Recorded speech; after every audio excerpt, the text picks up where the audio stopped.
క్రీస్తులో నీ ఐడెంటిటీ ఏది, నీ సాక్ష్యం ఏది, నీ గుర్తింపు ఏది? ఒకసారి మనం ఆలోచన చేస్తే దేవుని పిల్లలమే కానీ క్రీస్తులో ఏమై ఉన్నామో అనేది లేదు. కానీ లోకంలో ఇప్పుడు నేను ఒక రాజకీయ నాయకుడిని, లేదా నేను పేరుగాంచినటువంటి నేను ఉద్యోగస్తుడిని, నేను వ్యాపారస్తుడిని, నా జ్ఞానం ఇది, నా సామర్థ్యత ఇది, నా పలుకుబడిది, నా గొప్పతనం అది. నీ నీతి కార్యాలో, నీ గొప్పతనాలో ఆయన దృష్టికి పెంటతో సమానమని బైబిల్ చెప్తుంది. ఒకవేళ మానవ మేధస్సుతో నువ్వు ఎలాంటి స్థానాన్ని అధిరోహించినా అది దేవుని దృష్టికి ఎందుకు పనికి రాదని బైబిల్ చెప్తుంది.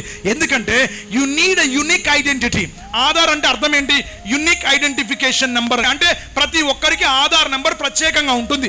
అలాగే దేవుని పిల్లలకు కూడా దేవుని పిల్లలని పిలువబడ్డానికి బైబిల్ ఏం చెప్తుందో, తనను ఎందరు అంగీకరించిరో తన నామమందు విశ్వాసం ఉంచు వారందరికీ దేవుని పిల్లలని పిలువబడడానికి దేవుడికి అధికారం ఇచ్చాడు. సో దేవుని పిల్లలని పిలువబడ్డానికి వారికి ఉన్న అధికారం ఏంటి అని అంటే, వాళ్ళ జీవితంలో వారు దేవుని పిల్లలై ఉండాలి అని అంటే దేవుని పిల్లలకు ఉండాల్సిన గుర్తింపు వాళ్ళకు ఉండాలి.